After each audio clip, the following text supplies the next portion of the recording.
Part 2 of the BuzzBubble with Nick Law, Chief Creative Officer of RGA. Now back to our host, Kevin Kelly, on the BuzzBubble. You guys were recently nominated one of the greatest places to work in advertising, I think. And I Bob saw was, that, yeah. And Bob, one of the nicest CEOs to work for, which was a nice accolade. You know, somewhat unofficial, but somebody did a survey, and that's what came out of it. So that's very nice to know too. From culture to the model, you know, we talk about how we integrate the people, and everybody talks about a digital agency, a traditional agency, an integrated agency.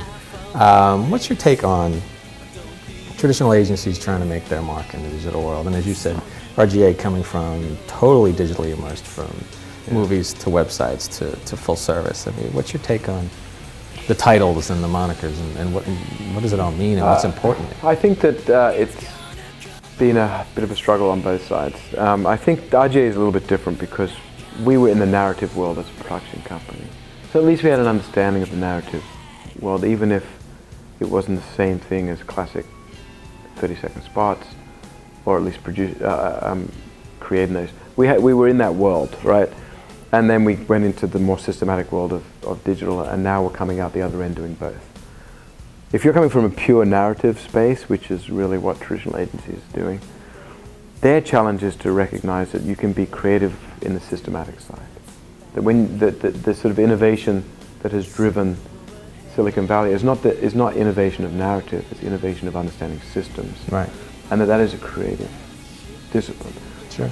And most traditional agencies consider that technical. They consider it in the same way that they considered production companies technical in the past. Sure, yeah. But it's different because it's actually the technology that they used in the past was templated.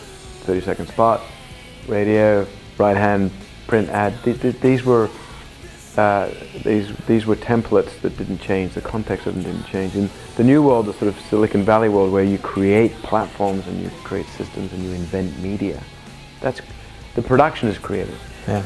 So that your relationship with the making is very different. And that's the hardest shift, I think, for traditional agencies to make, because they would prefer to have an art director and a copywriter come up with a story, give it to a smuggler or an RSA, come up with a story, give it to Barbarian Group or a big spaceship.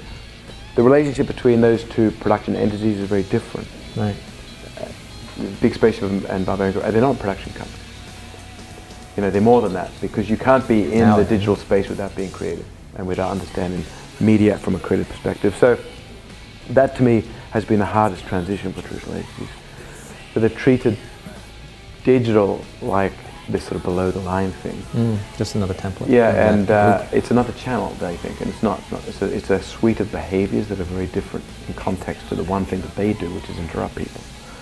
So understanding that has been a struggle, but also hiring talent for that has also been a struggle. What I've seen, my colleagues in the digital space have found themselves being poached by traditional agencies that don't really put the same standard of hiring digital people as they do to traditional people. So if I'm a big network and I go and hire a great traditional creative, I know what they've done. I see what Lions they've won. I know that when I bring them in 6 months, I'll have assembled some teams and we'll be winning awards. I don't think that when they hire a digital creative leader that they even think that. What they think is, I'm bringing someone in who can speak to the last 3 slides for PowerPoint.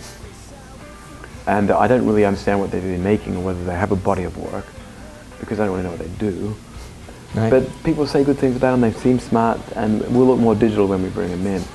I think that's been sort of the dynamic. Right. Now, there are exceptions. I think there are many more traditional agencies that have completely embraced the digital world and have got the right people and are doing things well.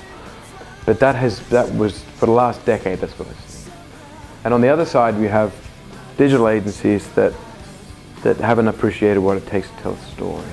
Right. That is a craft, right? And that you can't just because you're... That was the biggest change for us. If we went from the website making company, you know, to having tell a story and engage, and not just after they see the shiny wear off, what's left? Is there something there? You know, you need people that have been doing that for 10 years and understand the craft, and most of those people are in traditional agencies. So So for digital agencies, they should be a migration going the other way, of great sort of brand storytellers that are moving into the digital space, just as we've had this migration going the other way. Right.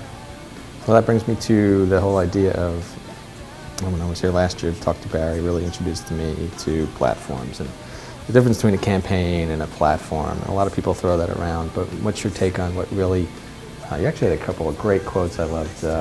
Episodic outbound messages across a channel, that's a campaign, but you see platforms are fueled by the campaigns. The question is, can they exist without each other, you know?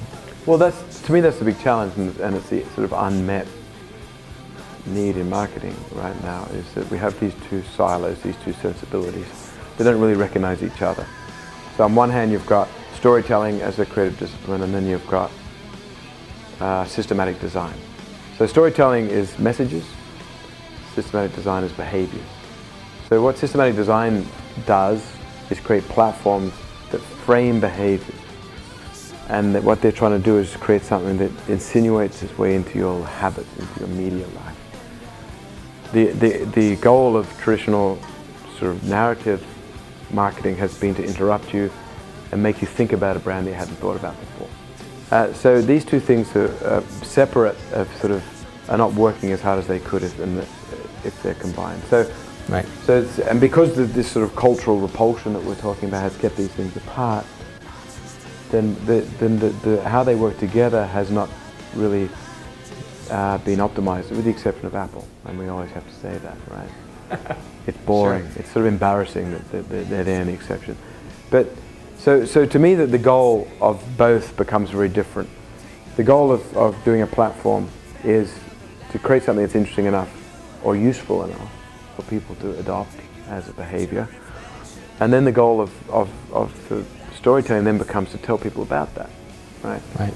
So, and right now what you get is platforms that are built that are too episodic, or more around digital stunts because they win awards at award shows because it's simple, right? And less platforms. And here you get stories which are just big overblown metaphors, and they're not connecting. So, right. So for me the model is you build a sort of platform that becomes a part of people's behavior, and you own that media, and people come back there, you know, and then you tell a story about it, about the platform, not about a metaphor about the platform, but about the platform, so that people already know what they're going to get and why they should care about the platform. And the best example again is Apple. It's like the iPhone. The iPhone ads are basically a demonstration of the platform. Right. And people respond to an interface in this sort of visceral way because they've seen it before. They know the functionality is so apparent in Apple interface that it's Pavlovian. When they see it, when the iPad was held up for the first time, people already knew how to use it. Right. And so, from a communication point of view, if we all live our lives with media and technology, and the way that we mediate our media is through an interface, as an agency, you better be able to design an interface. Yeah. Right. And then show that interface in a really elegant story, and then people want to use it. Another example, I think Google did that wonderful ad, a Parisian love story, with the search field, and the story was all told through the interface of Google. So the accusation that you get from traditional agencies is, well, if you just do demos, they're somehow not emotional, is wrong, because that was a beautiful emotional story of someone falling in love in Paris and having a baby and all that sort of thing. And it was all through the interface of Google, which then there couldn't be a less emotional interface. Right? It's Spartan and desiccated, but it enables an emotion and a behavior that is incredibly powerful. So this is the thing, is that we have these two worlds that think that they can live by themselves, and my argument is actually the power of joining the two. Absolutely. Is what we should be aiming. And when you put it that way, the interruption version, the traditional agency version, seems so less effective. And then, you know, we've built platforms, but they didn't have the other media support and the traditional media support. No one knows it sits there. It's the classic, you know, when we were building websites 12 years ago, it was, well, we'll build it and they'll come. No, they won't. So when you put these two together, it's really something that should be everyone's tension, you know. And not only is this idea that storytelling is emotional, systematic design is rational, completely wrong. I think it's actually the opposite in many cases, because we have a far more emotional relationship with getting a good Google search result. We have a far more emotional relationship with connecting with people through Facebook than we do with yet another bloody overblown metaphor ad. Another ad about a guy who likes his beer more than his girlfriend. I don't need to see another ad like that. You might see that next week. Yeah, we're going to see a lot of it, and I'm going to just switch off. And it's not only do I have no emotional connection to these stories, they've become such a language of advertising. Advertising has disappeared up its own arse to such an extent that we think that people care about. We think people care to watch what we make as much as we care about making it, and that's a problem. It's like we're speaking our own language to ourselves. No one cares.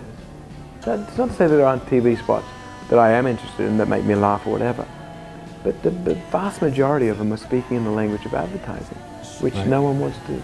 No one's interested in. I'm interested Even in if you the enjoyed language. it, are you going to, next time you go to the bar, are you going to change Well, what you order? Then that's another thing. It doesn't really enable Does it make behavior. me want to become part of that club because I didn't speak about how good it tastes? Or I just want it's it's really cool and I want to hold that. Yeah, it's a patronizing idea that someone would look at some of these beer ads and say, oh yeah, I think I'm going to get that beer next time because it's better than girls. I was like, no, please, we're not idiots.